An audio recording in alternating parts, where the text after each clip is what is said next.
Greetings, creepers. This is Dr. Leech, the Leech Doctor of DailyNightmare.com, and tickets went on sale this weekend for GenCon, the 4 best days in gaming, don't you know? And that sort of made me think of, well, it reminded me of all the fond memories I had of last year's GenCon, and especially of all the cool stuff I brought back from the dealer room. I am not going to mention everything I did at GenCon because it is, wow, overwhelming. It was the largest convention I've ever been to. Thousands and thousands and thousands of folks across this huge convention center, doing mostly gaming related stuff, but not exclusively. In fact, there was a immense writers conference. That's actually why I went. This is like the hidden secret of speculative fiction. There is an immense writers convention that happens at Gen Con every year. At least four full rooms happening, 8 hours of programming every day, with really high profile writers talking. From the beginning of how do you plot a story to how do you finish that novel? How do you so practical writing stuff, thematic stuff, stuff how to do the finances. Anyways, regardless, that's not the point of this podcast. But I'm just going to tell you a bunch of the stuff that I got in the dealer room. And honestly, one of my favorite things is this over here.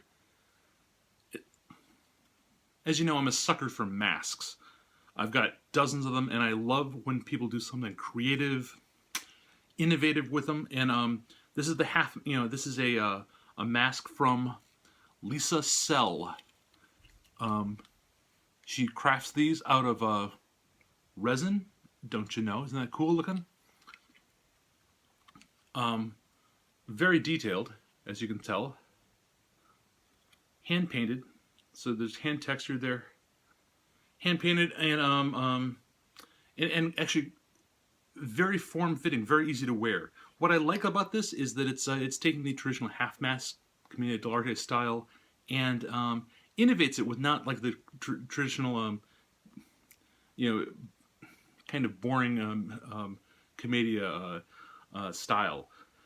This is it's easy to wear. It's also easy to eat when you're wearing it. A lot of masks may look cool, but when you try to eat or drink at that party, you're going to kind of have a problem.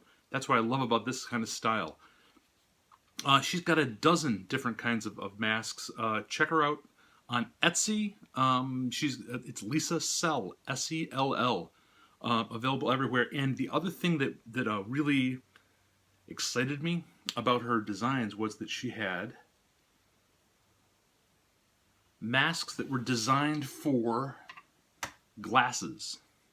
Elsa L, who I often go to parties with, wears glasses some of the time. And these are actually designed, they're flat with a little bit of padding to affix to the front of the glasses. They are lightweight. They do not, make the glasses fall off your face, but they give a little bit of, fashion, a little bit of, maskery. So that was something cool. Honestly, who expected to find a mask maker at a gaming convention? One of the reasons you also go there is for the cosplay, because there's just an amazing amount of cosplay, really an upper level of cosplay. I've seen lots of cosplay in the past, but hundreds of people using all sorts of techniques to portray all sorts of characters. I didn't know who they were. I'm an old man. I don't know all of the cool new Japanimation things. Anyways, something else I got is this, don't you know? It's a chapeau from FezORama. This is their business coaster. Dig it, right? Because only boring companies have business cards. This is their business coaster. So they make hand-embroidered or handmade embroidered fezzes and chapeaus. I'm a fan of fezzes, and I was a fan of fezzes even before Doctor Who told you that fezzes were cool. But when I saw this, I knew I had to have it because it's blue. It matches my neon blue tuxedo, don't you know? I wore it to the first night of Theater Bazaar this year, and it's pretty special. Who knew I was going to find a perfect hat? You get to choose the different kind of tassel you get. Isn't that fun? Tassels. Wear more tassels. Note to self. And other things you find. I'm going to wear this actually probably for the rest of the podcast, just because, you know. Wandering through the dealer room, which is just large. It's large is not the right word, actually. It's bewilderingly immense. I have a good sense of internal geography. I spent my youth, wandering malls and playing Dungeons and Dragons, so I know how to map an internal space mentally, let's just say. And I would swear. So even though I went back to this dealer room 4 times at least, for 4 days in a row, there was new stuff there. I swear, every single time I went in. One time I passed by a booth and they were selling, among many other things, these cool crow skulls. Isn't that excellent? It's a crow skull, but it's made out of resin, because I think it's illegal to own crow skulls due to the Migratory Bird Act. But who wants to get in trouble with the feds when you could get a handcrafted, nicely textured, painted, shall we say, crow skull? I didn't know that I needed it until I saw it. Another thing I didn't know I needed, well, actually I did sort of know I needed, because I had seen the Kickstarter, is this. This was one of the playing pieces for a game called Cthulhu Wars.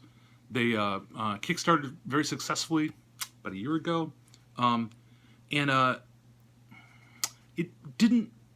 I toyed with the idea of supporting them with their Kickstarter, but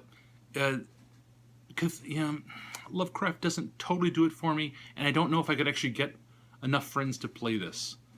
But what I loved about it is the gorgeous little playing pieces they had, because it's sort of like Risk with monsters. That's a horrible way of pitching a game. But so this is one of the monsters. This is Hastur, I believe, King in Yellow. And I just loved.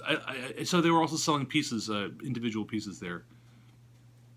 And this is really all I wanted, frankly, because I want this on my desk, looking at me, urging me on towards, madness. Anyways, other games there, because of course that was really the wonderful part of Gen Con Dealer Room, is that there are games from the huge names that you know in gaming, but you can buy those anywhere, to things you've never heard of, or at least I had never heard of. In fact, one thing I got, this was a gift from Hashin Ventru. He's the game correspondent we have. He went along with me, and he bought me this.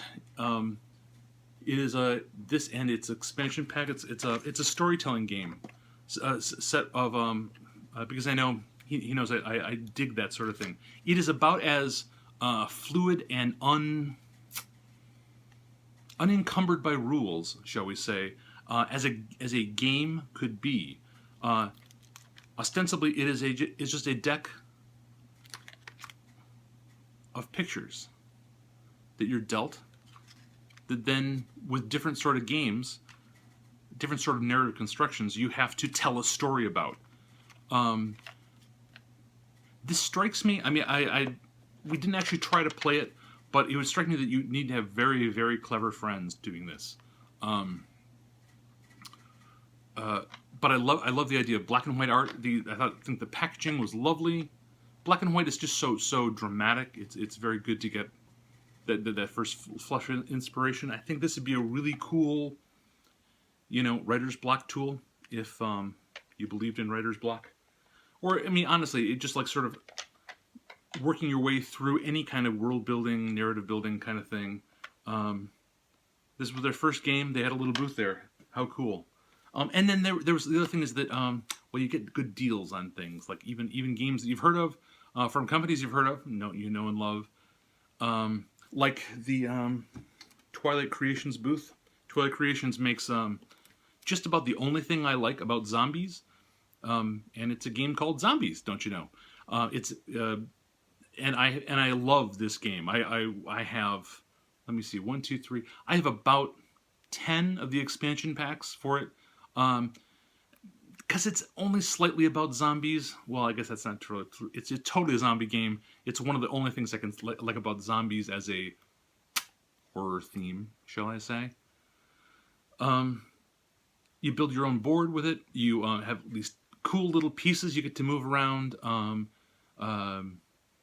There are expansions, so you can play against dogs. There's like radioactive zombies. There's, like I said, I love cool little pieces. Anyways, they had a big pile of games that, earlier games they've done that they were either trying to move out some extra stock on or just trying to like generate some interest in. And so I grabbed a couple. These were $5 a piece.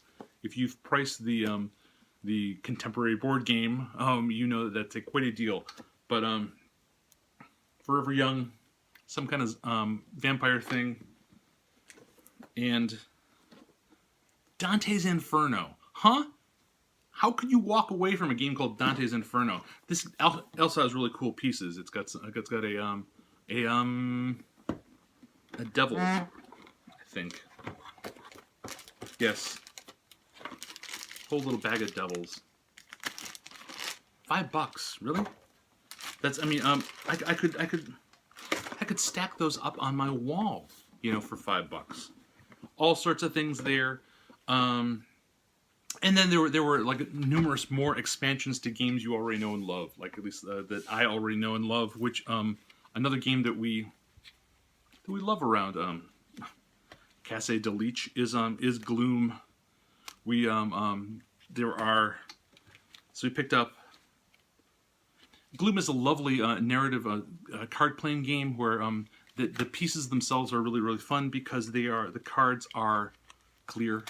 So you start with it. You start with a card, with a character card, and then you modify it by putting clear cards on top of it, up into and including its demise. You're sort of trying to tell the worst story possible of these people and how they meet their sorry end. And your competitors are trying to make good things happen to these characters.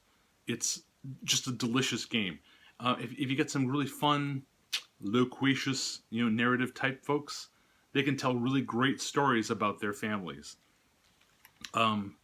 Anyway, so there's several times we've ambushed guests into playing a round of Gloom. So there's Gloom, and then there were other expansions like Unfortunate Expeditions, Unhappy Homes, Unwelcome Guests, and The Unquiet Dead. Anyways, like I said, I'm a sucker for cool pieces. And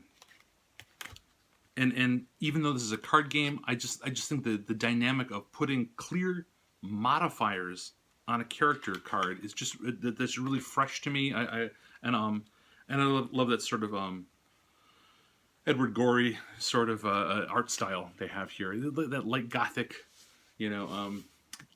feel. Anyways, those are all fitting with the theme of the dark fantastique, don't you know, or the Midwest sublime, or the Midwest snob horror that we love at Daily Nightmare.